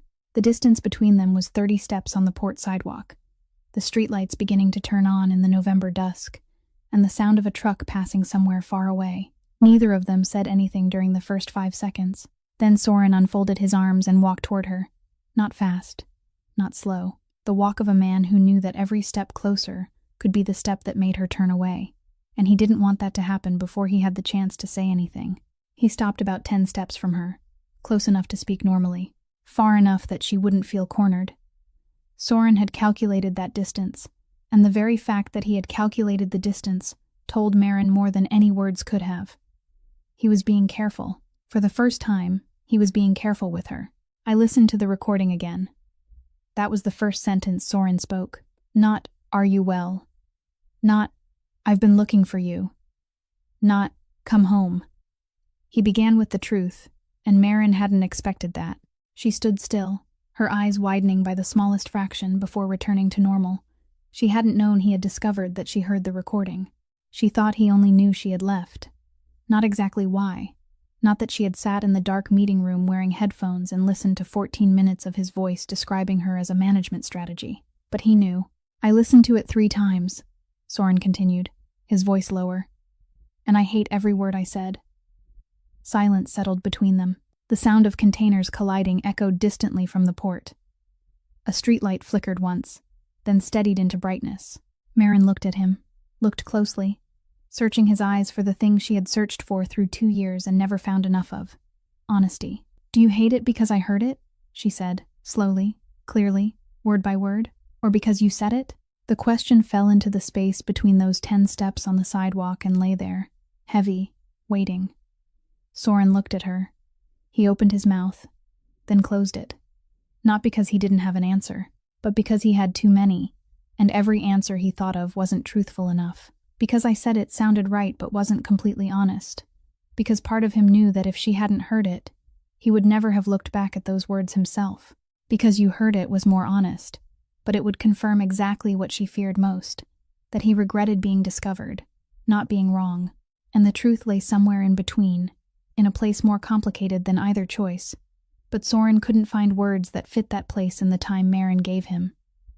3 seconds. 4 seconds. 5 seconds. Each added second of silence became its own answer. Maren nodded lightly, a small nod, almost impossible to notice, but enough for Soren to understand that she didn't need him to speak anymore. His hesitation had spoken for him. His hesitation said that even now, after 5 weeks, after listening to the recording 3 times, after driving 2 hours here alone, he still couldn't honestly answer the simplest question she had asked. And if he couldn't answer that, then everything else he said afterward wouldn't be worth her listening to. "How long have you been standing here?" Maren asked, her voice lighter, as though she had already moved past the previous question and had no intention of returning to it. "Since yesterday." "Yesterday. I saw you when you got off work. Saw you laughing with your coworker." Maren didn't react. "You smile differently," Soren said, something in his voice changing, smaller, closer to the thing Maren had once believed was real during her 2 years beside him, "different from when you were with me." "Maybe because here no one requires me to smile," Maren answered. The sentence wasn't sharp. It wasn't angry. It was only the truth, spoken in the calm voice of someone who had moved beyond the stage of needing anger to protect herself. And that calmness was what made Soren realize that the true distance between him and her wasn't 10 steps on the sidewalk. It was 5 weeks of her living without needing him, 5 weeks of her smiling without needing his permission, 5 weeks of her existing as herself instead of the version he had created and mistaken for her. "You're not planning to come back," Soren said. It wasn't a question. "No. Even if I say I was wrong. You said you hated what you said. You didn't say you were wrong." Soren was silent. Because she was right. He had chosen his words carefully. Hate instead of wrong. And Maren had heard the difference. She always heard what he didn't say as clearly as what he did. That was what had made her the perfect accountant for his organization. She could read what lived between the lines. And now she was reading him. "I want to talk," Soren said, not as an order. For the first time, his voice sounded like an offer instead of a statement. "You already talked," Maren replied. "In the meeting room, for 14 minutes, with Tate and the others, about me. That was the most honest conversation you ever had about me, and I heard all of it." Silence fell between them again, heavier than before, because Soren could find nothing to argue against, because she was right, and both of them knew she was right. The silence on the sidewalk stretched for a few more seconds before Soren realized that the road he had just taken, the road of admission and apology, had reached a dead end. Maren wasn't looking for an apology. She wasn't standing here waiting for him to say, "I was wrong," so she could forgive him and come back. She was standing here because he had come, and she respected the 2 years they had shared enough not to turn her back and walk away immediately. But she wasn't waiting for anything. And Soren understood, with the instinct of a man who had negotiated hundreds of deals, that when the other person wanted nothing from him, even the strongest argument became an echo in an empty room. So he changed. Not tactics, though his instinct called it tactics. Direction. He stopped trying to persuade her and began to remember. 3 o'clock in the morning, Soren said, his voice lower, slower, as though he were speaking more to himself than to her. February last year. You had a fever. Maren didn't react, but she didn't interrupt him either. You were so hot that when I touched your forehead, I pulled my hand back. I called your name, but you couldn't answer clearly. You said something I couldn't hear. Your eyes were open, but you didn't see me. Soren stopped, not because he had forgotten, but because he remembered too clearly. I didn't call the driver, didn't call Corbin, didn't call anyone. I carried you down the stairs, put you in the back seat, and drove you to Mass General Hospital myself at 3:15 in the morning. The streets were empty. I drove almost twice the speed limit. You were lying in the back seat, your head resting against the car door, your eyes closed, and I looked at you through the rearview mirror every 10 seconds because I was afraid. He said the word afraid, as if it felt strange in his mouth, as if it were something he rarely admitted to anyone, even to himself. I sat in the emergency room for 3 hours. No one knew I was there. No partners, no Tate, no one in the organization. Just you and me and a plastic chair in the hospital hallway. When the doctor said you were all right, I could finally breathe. Maren stood still on the step, her back resting lightly against the locked office door, and listened. She remembered that night, remembered waking up in the hospital room, remembered Soren sitting beside the bed, his shirt wrinkled, shadows under his eyes, his hand holding hers, remembered him saying softly, "Next time you have a fever, tell me sooner." Remembered her weak smile and the thought that had moved through her then. He cares. He really cares. And that night, Soren continued, wasn't the only time. He spoke about other nights. Nights when he sat beside her on the living room sofa, one of them at each end, while she worked on the books on her laptop, and he read reports on paper. No talking. No need to talk. Just sitting near each other in silence. And that silence was enough. He said he hadn't sat there because of the reports. He had his own office on the 3rd floor. Larger, quieter, more complete. He came down to the living room because she was there. Because sometimes, after a long day among men who said the things he wanted to hear, he needed to sit beside someone who said nothing at all. And Maren was the only person whose silence made him feel at peace instead of on guard. All of it was real, Soren said. Every moment I just told you about. Every night I sat beside you. Every time I touched you. I wasn't acting. I wasn't pretending to care so I could keep you there. I cared. He finished speaking and looked at her, waiting. Not waiting for her to agree or forgive him. Waiting for her to react. Any reaction at all. Because throughout this entire conversation, Maren had given him less than anyone he had ever negotiated with. Maren listened to every word he said. She didn't interrupt, didn't shake her head, didn't look away. She gave him what he had asked for, her attention. And when he finished, she stayed silent for a few more seconds, not because she needed time to think, but because she was choosing how to say the next thing as precisely as possible, so he would understand without needing her to explain it twice. "I believe you," Maren said. Her voice was light, not cold, not angry, light in the way of someone who had moved beyond the stage of needing sharpness to defend herself. "I believe everything you just told me was real. The night you drove me to the hospital was real. The nights you sat beside me in the living room were real. You cared. I don't deny that." Soren looked at her, and for one moment, he thought she would say but. He had been prepared for the word but before he ever drove here. He knew it would come, but when Maren continued, she didn't use the word but. She used a question. "Did you ever tell anyone about that night you drove me to the hospital?" Soren didn't answer right away, because the answer was no. Did anyone in the organization know you sat in the emergency room for 3 hours? No. Did anyone know you came down to the living room every night? Not because of the reports, but because you wanted to sit beside me? No. Did anyone at all, Tate, Corbin, a partner, anyone in your life, ever hear you say, "I care about her"? Silence answered, long, heavy, and Maren didn't need him to speak because she already knew. She had known before, she asked. The questions weren't meant to find information. They were meant to make him hear the answer inside his own silence.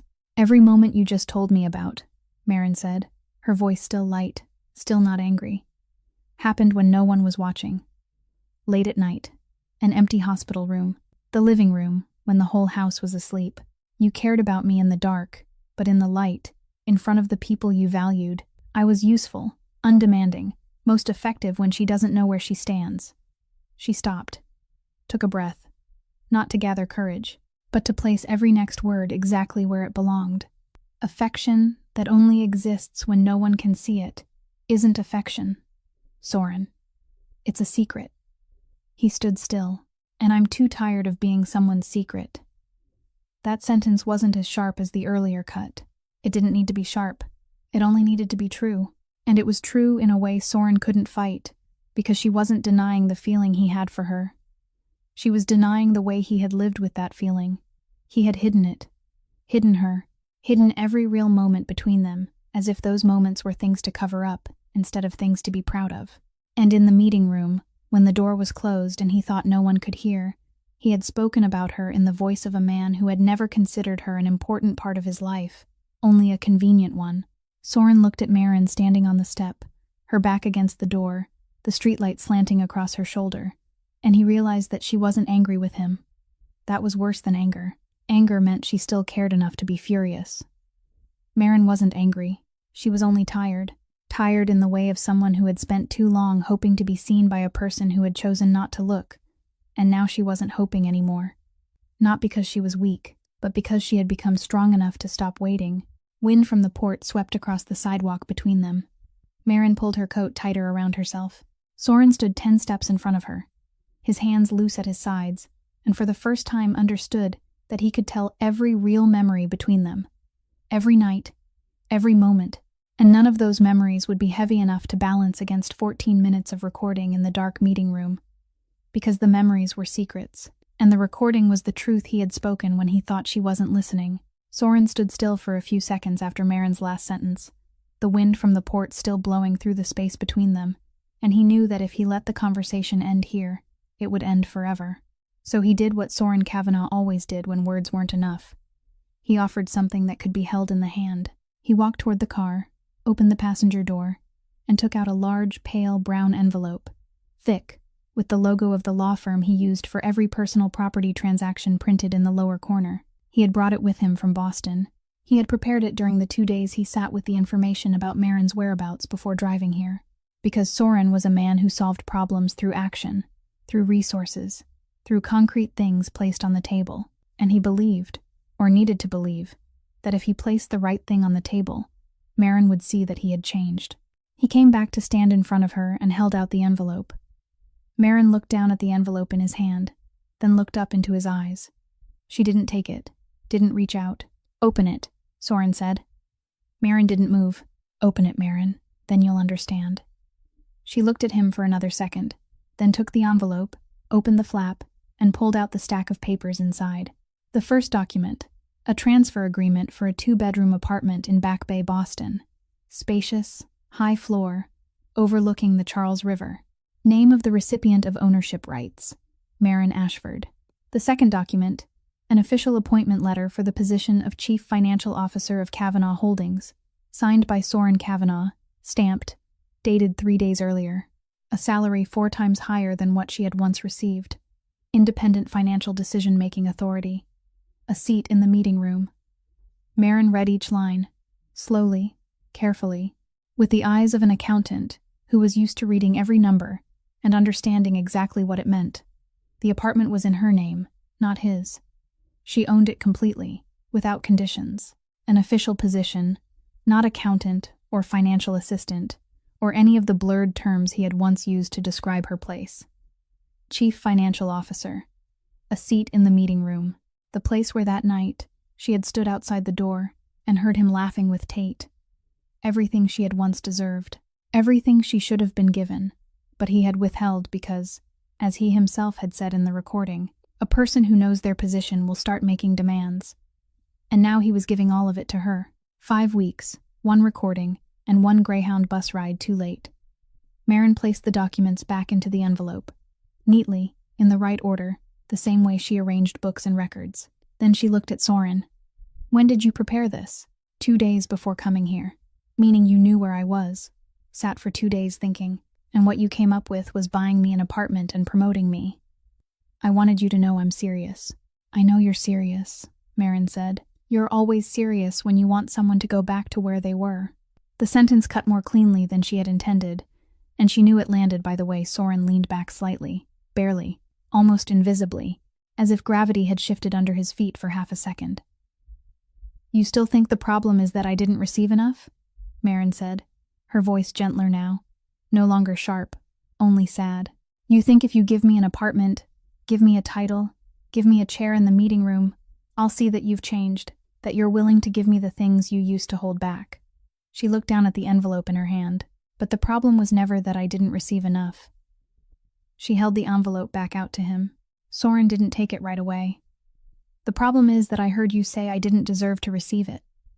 Soren looked at the envelope between them, suspended in the air, belonging to neither hand. Everything in this envelope, Maren said, you could have given me in the first year. The apartment, the position, the recognition, you didn't give them. Not because you didn't have them, but because you didn't want me to know where I stood. You said that, exactly, in your own voice, in the meeting room, to Tate, and now you're standing here handing me the exact things you deliberately withheld, and calling that change. She placed the envelope into his hand, gently, not throwing it, not pushing it, simply placing it into his open palm, then taking one step back.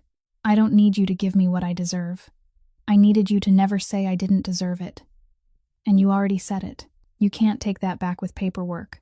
The silence between them grew heavier than at any point in the entire conversation. Soren held the envelope in his hand, heavy with documents and empty of meaning, and looked at Maren with the eyes of a man running out of choices. Maren stood still, her back straight, and she knew this was the moment she would ask the final question.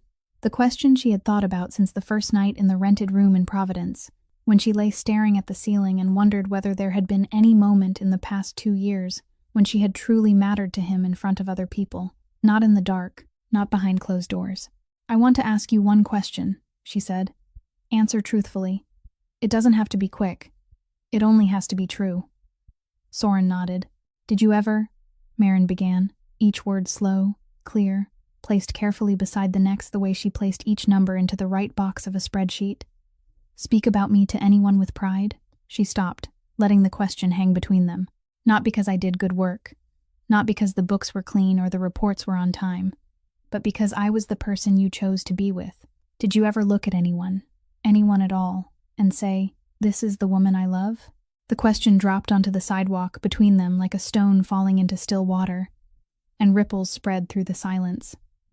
Soren opened his mouth.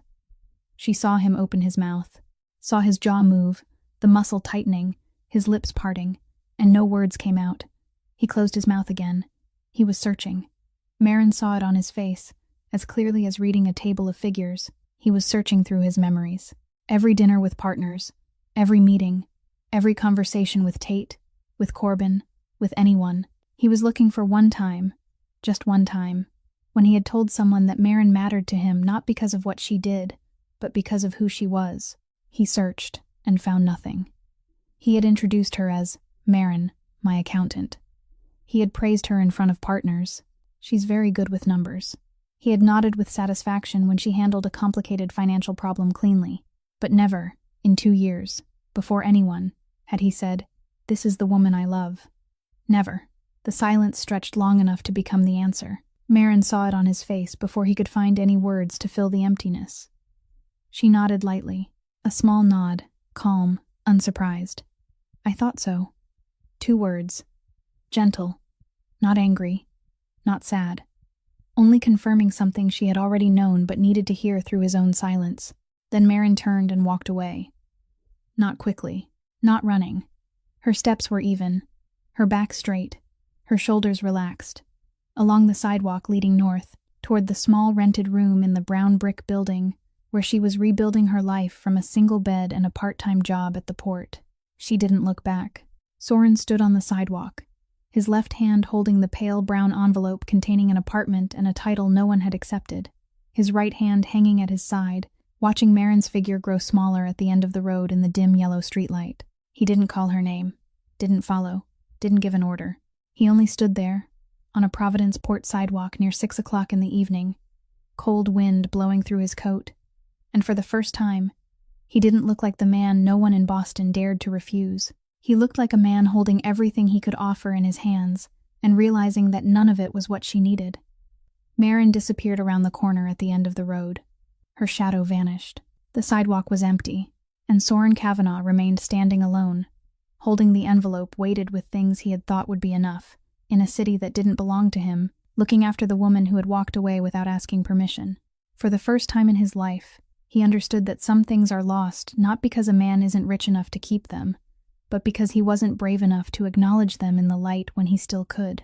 The next morning, Maren sat in the small cafe 2 blocks from the Graves Maritime office, the place she had stopped by every morning before work since her 3rd week in Providence. She sat beside the window, a cup of black coffee half cold in front of her, her eyes turned toward the street but not truly seeing anything at all. Last night, after meeting Soren, she had gone back to her rented room and done nothing but sit on the bed, her back against the wall, staring at the ceiling until her eyes closed on their own close to 2 o'clock in the morning. She didn't cry. She didn't regret anything. She only felt light and empty at the same time, like someone who had just set down something heavy but wasn't yet used to the feeling of empty hands. The sound of a chair scraping across the wooden floor came from across the table. Maren looked up. Beckett Graves sat down, placed a fresh cup of black coffee in front of her, kept his own cup in his hand, and said nothing. He wore the same brown leather jacket as before, his auburn hair slightly disturbed by the wind, and he carried the comfortable silence of a man who didn't need to begin a conversation with polite small talk. Maren looked at the new cup of coffee, then at him. "You knew he came," she said. "I knew. Before he met me? Since the afternoon before." A car with Massachusetts plates parked on the road out of the port. Maren was silent for 1 second. "Why didn't you come?" Beckett took a sip of coffee, set the cup down, looked at her with the eyes of someone who had considered this question before she ever asked it. "Because you didn't need me there." Maren didn't react. "If I came," Beckett continued, his voice as calm as if he were talking about the weather, "Kavanaugh would have seen me before he saw you, and that meeting would have become something between 2 men, instead of something between him and the woman he hurt. He would have thought you left because there was someone else." Beckett paused. "But you didn't leave because there was someone else. You left because of yourself. And that matters more than anything I could stand beside you to prove." Maren looked at him longer than she had meant to. Then she lifted the new cup of coffee, took a sip, and said nothing more. Beckett said nothing more either. They sat in the small cafe in Providence at 7 o'clock in the morning, 2 people who didn't belong to each other, who owed each other nothing, only sharing a stretch of silence that neither of them needed to fill. 10 minutes later, Beckett stood, gave a nod in farewell, and walked out the door. Maren watched him leave. Then she turned back to her coffee. And life went on. 3 months passed. Maren left Providence at the beginning of the 2nd month, not because she was afraid, not because Soren came back, but because she wanted to live somewhere she chose herself, instead of somewhere she had simply ended up. She found a small coastal town in southern Rhode Island, a place with a fishing harbor, narrow old stone paved streets, and the smell of sea salt mingling with pine wood from the houses along the bay. She rented a room on the 2nd floor of a white wooden house, 5 minutes on foot from the shore. The landlady was a 70-year-old widow who lived downstairs, kept 2 cats, and never asked Maren where she had come from. Maren found work at a small seafood shop near the harbor, doing bookkeeping and working the register, paid by the hour, paid at the end of the week. The books were so simple that she finished a day's work in 2 hours. For the rest of the time, she sat behind the counter, looking out at the harbor through the glass door, and for the first time in her life, she didn't feel as if she were waiting for whatever came next. A small life, low pay. No one required her to keep anyone's secrets. No one needed her to handle a financial system worth millions of dollars. No one adjusted the necklace around her throat or placed a hand on her back and asked, "Are you all right?" in a voice she now knew carried more inspection than concern. But the past didn't disappear as cleanly as the books she had left on the desk in the finance room of the Kavanaugh mansion. It left marks in small ways. Maren still woke at 4 o'clock in the morning every night, the exact hour she had once woken to check the books in the mansion, while the whole house slept. She would lie still in the darkness of her rented room, listening to the distant sound of waves instead of the footsteps of patrol guards, and wait for her heartbeat to slow before closing her eyes again. She still paid cash for everything, even though no one was tracking her credit cards anymore, even though Corbin was no longer checking her transactions, even though Soren had probably stopped looking for her long ago. The habit of running moved more slowly than reason. Her body still lived in invisibility mode even when her mind knew she was safe. One January afternoon, when Maren returned to her rented room after her shift, she found a small package lying in front of her door. A brown cardboard box, no sender's name, no return address, only her name and the address of her room written in black ballpoint pen, the strokes straight, clear, familiar. Maren picked up the box. Light. She opened the door to her room, sat on the bed, and opened it. Inside, resting on a thin layer of black cloth, was the silver necklace. The necklace she had placed in the locked drawer of the finance room desk at the Kavanaugh mansion on the day she left. The necklace Soren had given her last winter, the one he had adjusted around her neck that night, 2 hours before she heard the 14-minute recording. Beside the necklace was a small piece of paper torn from a notebook, with 4 handwritten words in a script she recognized at once. "It belongs to you." Maren held the note, read those 4 words, then set it down. She picked up the necklace, let it rest in her palm, felt its small weight, the silver glimmering under the ceiling light of the rented room. She looked at it for a long time, remembered the night he had given it to her, remembered the way she had held it with both hands, carefully, as though it were more precious than anything she had ever owned. Remembered how she had once believed this necklace was proof that she mattered to him. Then Maren opened the drawer of the small table beside the bed, placed the necklace inside, placed the note beside it, closed the drawer. She didn't put it on. She didn't throw it away, because there are things that belong to the past that don't need to be erased, don't need to be shattered, don't need to be thrown through a window in anger or pain. They only need to be put in their proper place and not allowed to decide how you keep walking forward. Maren closed the drawer, stood, and went downstairs to make coffee. Outside the window, the pale gray sea stretched all the way to the horizon, and the January afternoon was cold, but quiet in a way she had begun to call normal. The Kavanaugh mansion operated normally. The new accountant began in the second week after Maren left, a middle-aged man named Whitfield, introduced by Tate through his network of contacts, with a finance degree, 10 years of experience, and no questions beyond the work itself. Whitfield sat at the exact desk where Maren had once sat in the finance room, opened the bookkeeping system she had left behind, and began working without difficulty, because everything had been arranged so perfectly, it almost required no guidance. The Northport deal was completed on schedule. The partners signed the long-term contract. Cash flow remained stable. Corbin still ran security. Josie still made coffee every morning and cleared the dining table every evening. The mansion functioned like a well-maintained machine, each part replaceable, each position fillable, and Maren Ashford's absence didn't create a single crack in the system Soren had built. But Soren changed, not in any way that anyone besides Corbin could recognize. He still chaired the meetings every morning, still approved reports, still met with partners, still spoke in the right voice, at the right moment, with the right words.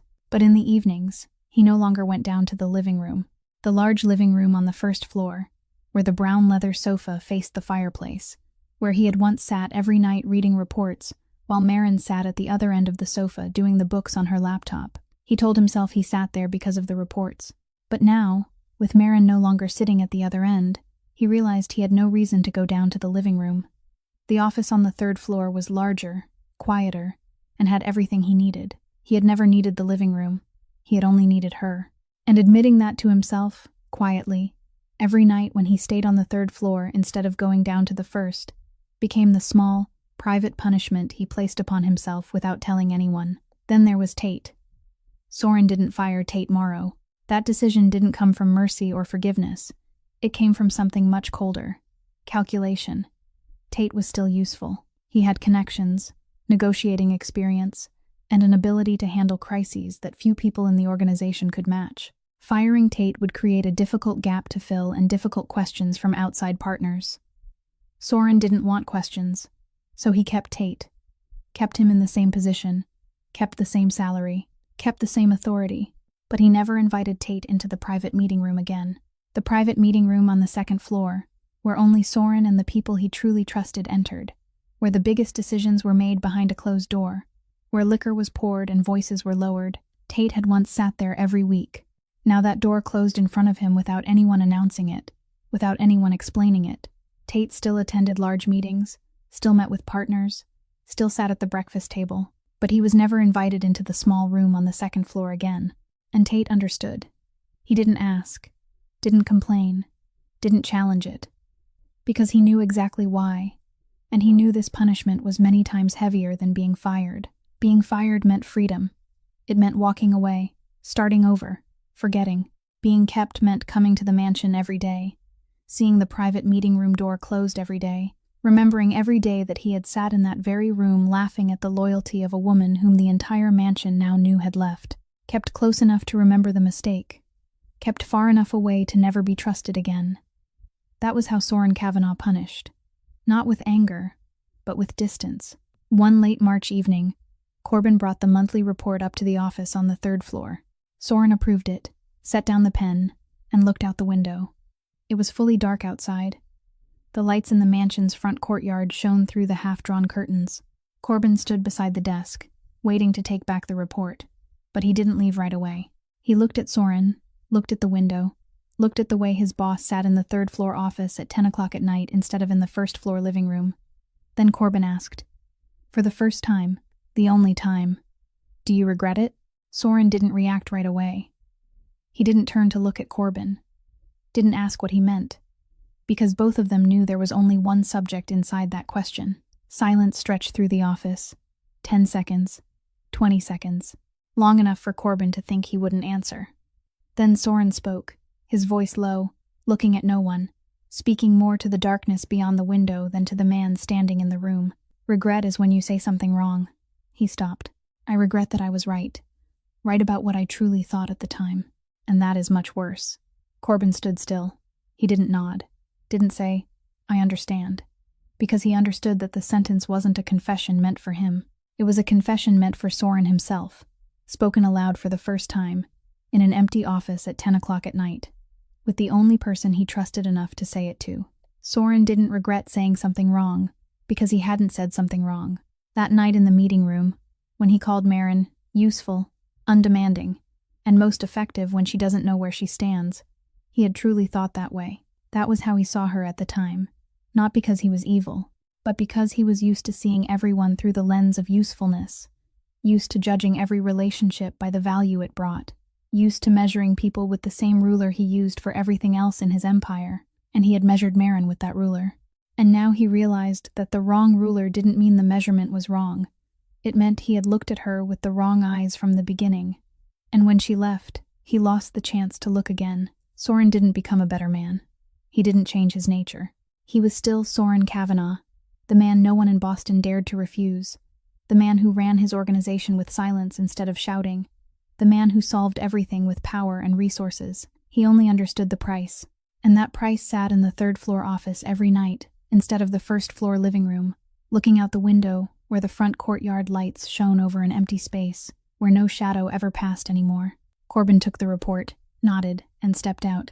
The door closed, and Soren remained alone, in the room he had once never needed, inside the silence he had once praised as the greatest strength of the woman who had now carried it with her to a place he couldn't reach. Early April on the southern coast of Rhode Island. The sun had just risen above the horizon, spreading a pale orange band of light across the water that was still gray from the night before. The wind was cold but not unpleasant, carrying the scent of salt and wet seaweed from the rocks below the road that ran along the bay. Maren Ashford walked that road alone, her low shoes stepping over the old stone surface, one hand holding a cup of coffee she had bought from the little corner shop that opened at 6 o'clock in the morning. She walked this route every morning before work, not because she needed exercise, and not because anyone told her she should, because she liked it. It was that simple. She liked the smell of the sea in the morning, liked the sound of the waves touching the rocks, liked the feel of the wind on her face before anyone else was out on the road. Small things, things that, during 2 years inside the Kavanaugh mansion, she had never had time for, or more precisely, had never allowed herself time for, to realize she liked. She passed the small fishing harbor, where old wooden boats rocked gently with the rhythm of the waves. A few fishermen were preparing their nets for the morning trip out. One of them recognized her and raised a hand.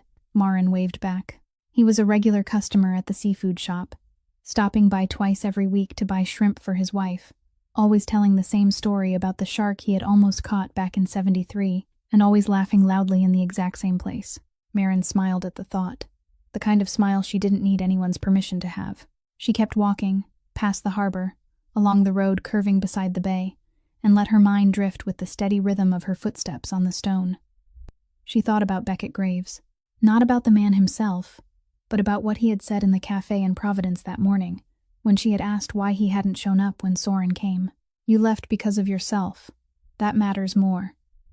When he said it, Maren had listened and nodded, but she hadn't fully understood. She had been in the middle of it then, between pain and release, between leaving and beginning, and everything was still too close for her to see clearly. But now, 3 months later, walking beside the sea at 6 o'clock in the morning with a cup of coffee in her hand, she understood. The question had never been what other people saw in her. Soren saw usefulness. Tate saw convenience. The shelter system saw a name on a list. Everyone saw what they needed, and she had allowed herself to be defined by each of those gazes, one after another, as if she only existed in the reflection of someone else's eyes. The real question was whose gaze she would allow to define her. And the answer, now, standing in the April sea wind, was so simple it was almost funny.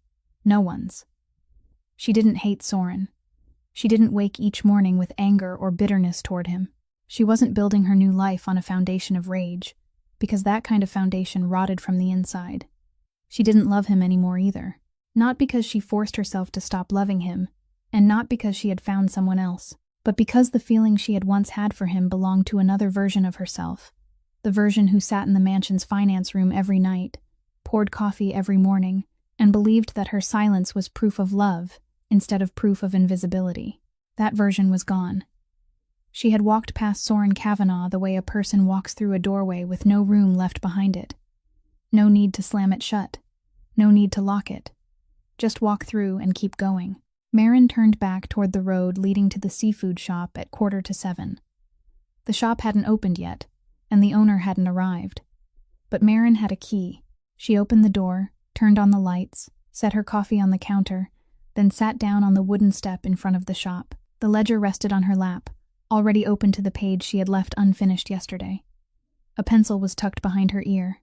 Sunlight slanted across the water ahead, dancing on the small waves, reflecting onto the shop front and onto the ledger page on her lap.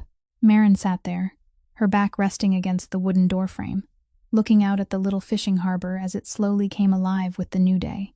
A small life, ordinary, hourly pay, a monthly rented room, a thin ledger, regular customers telling shark stories, no mansion, no black cars, no silver necklace, no one adjusting her collar, and then walking into a meeting room to laugh about her behind a closed door.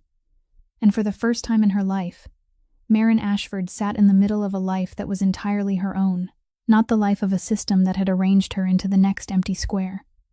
Not the life of Soren Kavanaugh and the blurred chair he had kept for her inside his organization. Not anyone else's. Hers. Small, ordinary, and hers. She looked down at the ledger, took the pencil from behind her ear, and began to write. The sunlight warmed gradually over her shoulders. The sea shimmered in front of her, and the morning went on.